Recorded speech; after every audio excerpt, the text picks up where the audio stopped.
राजा और श्याम, तीसरा अध्याय। श्याम ने अपने वचन का पालन करते हुए पोथी राजा की बेटी से विवाह करने की सहमति जताई। विवाह का आयोजन भव्यता से हुआ और विवाह के बाद श्याम और उसकी पत्नी के बीच पहली बातचीत हुई। पोथी राजा की बेटी ने श्याम से कहा, जब पिताजी तुम्हें कुछ देने के लिए कहें तो तुम कुछ और न मांगना, बस ये कहना कि मुझे आपकी पूर्वजों की पोथी चाहिए।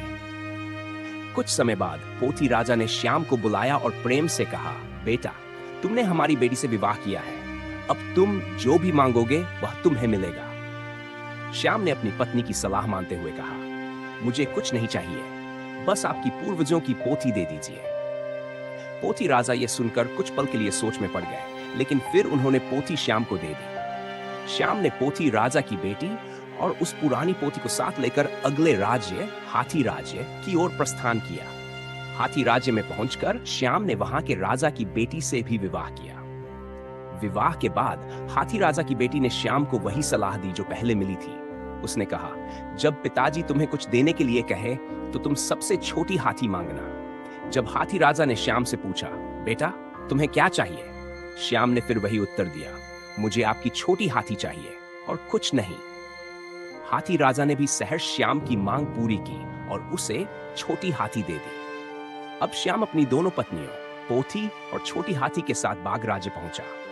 वहां भी वही क्रम दोहराया गया। बाघ राजा की बेटी ने श्याम से विवाह किया और विवाह के बाद उसने श्याम को सलाह दी, जब पिताजी तुम्हें कुछ देने के लिए कहें तो तुम उनसे छोटी बाघ मांग लेना। जब बाघ राजा ने श्याम से पूछा कि उसे क्या चाहिए, तो श्याम ने कहा, मुझे आपकी छोटी बाघ चाहिए।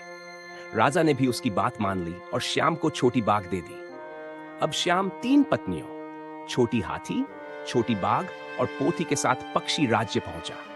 वहां भी श्याम ने पक्षी राजा की बेटी से विवाह किया और उसने भी श्याम को सलाह दी, जब पिताजी तुम्हें कुछ दें तो तुम बस उनसे छोटी कबूतर मांग लेना। श्याम ने वही किया। पक्षी राजा ने भी उसे छोटी कबूतर देने में कोई संकोच नहीं किया। श्याम अब अपनी 4 पत्नियों, छोटी कबूतर, छोटी हाथी, छोटी बाघ, पोथी और तीर के साथ अपने राज्य वापस लौट आया।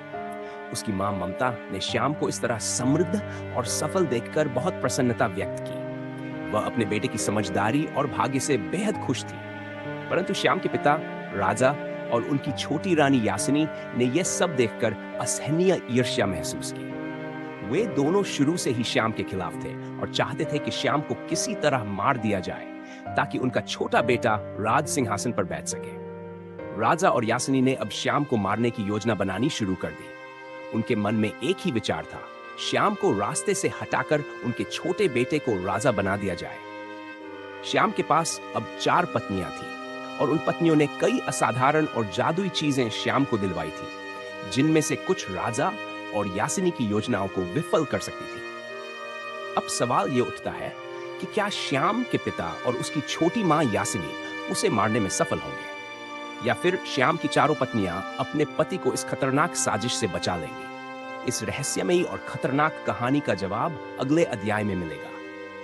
क्या श्याम को अपने जीवन की सबसे बड़ी चुनौती का सामना करना पड़ेगा, या फिर उसकी पत्नियों के कारण उसकी रक्षा हो जाएगी? ये सब जानने के लिए हमारे अगले अध्याय का इंतजार करें। तब तक हमारे चैनल को सब्सक्राइब करें और अगर आपको ये कहानी पसंद आई हो तो वीडियो को लाइक, कमेंट और शेयर जरूर करें।